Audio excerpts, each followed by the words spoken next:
here, and today I'll be discussing some features that could really help Animal Jam. Today I'll be going over 5 features that if Animal Jam developed in the right way could get them so much money and could be beneficial for both non-members and members, as well as make players' purchases worth it. Now first, we're going to discuss something that I think Animal Jam's kind of been leaning towards recently. Basically, what I feel like Animal Jam's been doing for a while now is attracting more temporary players, unlike before. If you don't know what I'm talking about, basically what I think Animal Jam's doing is employing sort of a new tactic to keep their game running. Rather than trying to keep the same old players for several years, they try to attract younger audiences for shorter amounts of time and get that little bit of revenue off of each one, except keep on spending time attracting more. And don't misinterpret this. You're allowed to play Animal Jam as long as you want, and nobody can tell you otherwise. I'm just saying, I think Animal Jam's sort of leaning towards making it so that new temporary players can play the game for a long time. The same reason they made Adventures all non-member, and are basically making things that are more like long-term things for jammers a little bit less favored or less exciting. Like, who the heck buys Popsicle and Jello armor? Okay, apparently a lot of people, because Animal Jam just keeps releasing it, so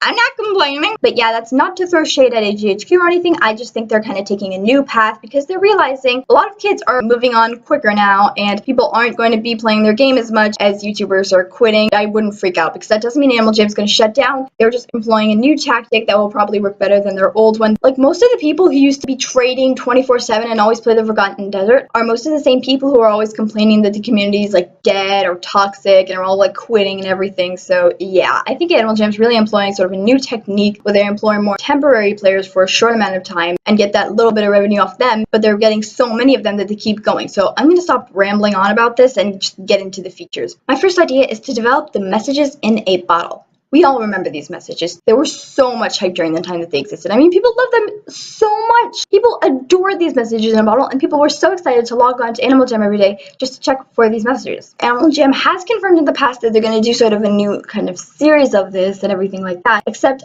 I don't really know if they're going to stick to that. I feel like maybe they're sort of changing plans with that, but they definitely should do that because it was just so exciting for everyone on the game. It made them so excited and want to log on to Animal Jam. It was just something really great for the game. And maybe I'm just really blind, and the things in like the Forgotten Archive or the Mystery Below are these sort of second or third series messages in a bottle, but it's not really the same because you get them all in one time, you just get to read them, and then that's it. But with the messages in a bottle, there was a long speculation period where like information was revealed little by little. I mean, maybe they don't have to reveal it in as small bits as they did before, but still, it was so exciting, and it definitely got a lot of people hyped up about the game, and I don't really see a reason why they shouldn't do it again. I mean, it's not like it's that expensive to just type in text, add a cool design around it, and design some random items for it. Especially not compared to like all the time it must take to animate all the possible items on a new animal. I may not have done my research on this, but I don't think you need to do research to understand that this was definitely a worth it revenue for AGHQ because it definitely got a lot of people on and excited about the game.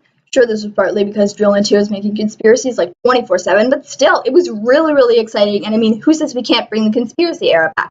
But here's the problem, we can only bring it back if we have other things to speculate about. Really, the only way we're going to get these kind of things is when you have things like the front lines that is like really, really intense lore stuff, and like people are coming up with all sorts of crazy theories and everything, and like, I definitely wanted to do conspiracy videos. In fact, I actually had one planned, but then I couldn't really come up with like an actual conspiracy for it because it doesn't feel like there's enough information. And I feel like Animal Jam sort of, I don't want to say given up on their lore, but I mean, they did make it non-member, meaning they're not planning to make any more money off of it. But if you watch to the end of this video, there's a way they still could. They really could do a lot more development on it and make it a lot better. I mean, instead of releasing the same stupid armor over and over again, maybe they could release something similar to the messages in a bottle again. I mean, as long as it's not like the exact same storyline as messages in a bottle, it'll really get people excited. I'm aware Animal Jam can't make their stories all too intense because there are sort of young kids playing their game who are really interested in the lore, but like Animal Jam can definitely make their stories more intense with these sort of messages in a bottle series ideas. But with that, let's move on to my next idea. My next idea for Animal Jam is actually something that's already in Play Wild, so I'm not going to spend too much time on this one, but basically there's already this thing called packs in Play Wild. And they are really successful. I see people interacting with their packs like all the time, and it is so exciting and so much fun. It's actually this sort of leaderboard for who can collect the most stuff because there are these forest runs. If you don't play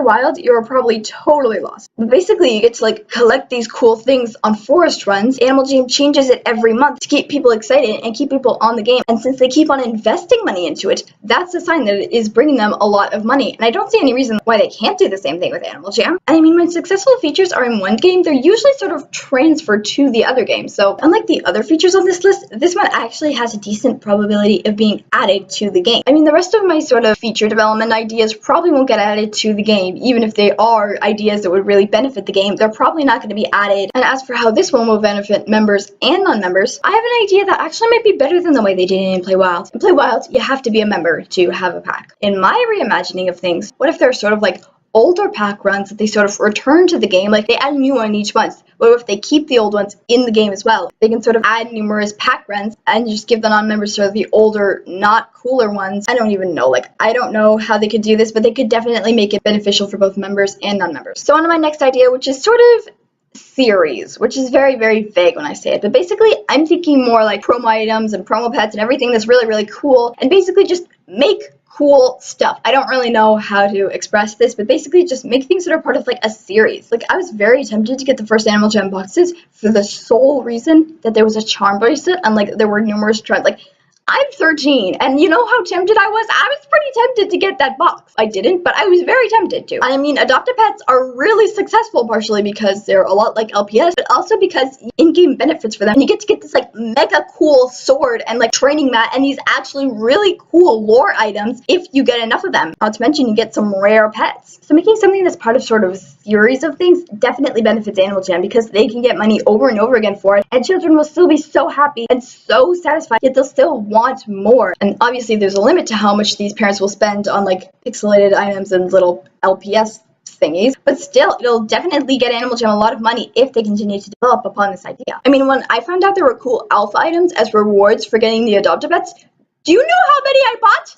I bought a lot of them. Now I know this can't necessarily be applied to non-members since you would have to sort of buy it, but they could do a similar thing they've been doing with like the genie items, for example, but they give like the less cool items of the series to non-members. The cooler items are still reserved for members, and a similar thing is always translated into real life with the idea of like giving discounts to people who are already subscribed. Like if you are subscribed to Animal Jam sort of mailing list or box thing, I don't even know how it works. If you're subscribed to that and you pay for that subscription, you actually get all of them, and like it's all these like sales things. So yes, it really does sort of benefit people who can't pay the money in the context that they can still pay less money if they get more. Anyway, now we get into the best two. These are two that would keep Animal Jam going for like several years if they added them. I'm not even kidding. These are the best things. So the features that I'm talking about that they could develop are achievements and adventures, and those are the top two. First, let's start with achievements. We all know they could really develop achievements, but not just in the context that you could get like a plaque for them or something. To be honest, since Animal Jam's always adding achievements, I doubt they'll add this just because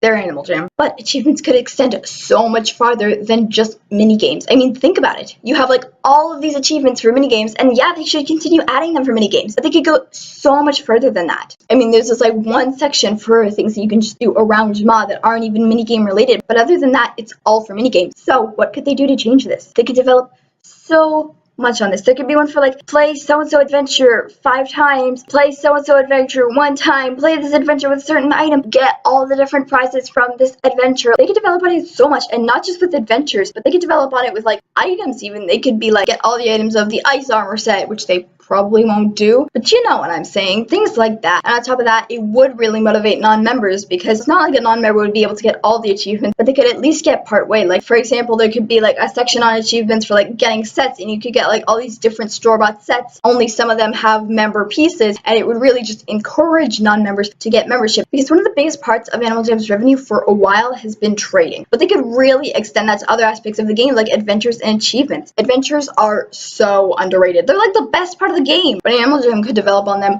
so much. Now I'm just gonna say this is gonna be kind of similar to Julian 2's video, which he already did, about how Graham's workshop could really benefit Animal Jam. I'm also adding new aspects to this idea of his. Adventures could be so much more, especially if you play them in groups or in teams. I mean, first of all, for one thing, they could actually continue releasing them and release them more often. But other than that, they could also add like really cool things like specific armor sets that you can get from adventuring, a sort of a beyond level, or like have like different categories like healer or defender or like attacker. They could have all these different things that could really benefit it. I know they probably won't add this, but they could add like a war adventure in Animal Jam, and that would be epic. Like, if they added an actual, like, Frontlines war adventure, like, I know there's already an adventure called The Frontlines, but still, that's not really a war adventure. If they added something like you could play it with your buddies, and it was like a defender and an attacker and a healer, that would be like the best. If you're wondering how they could monetize future adventures when they made all of them for non-members except for Frontline Desert, because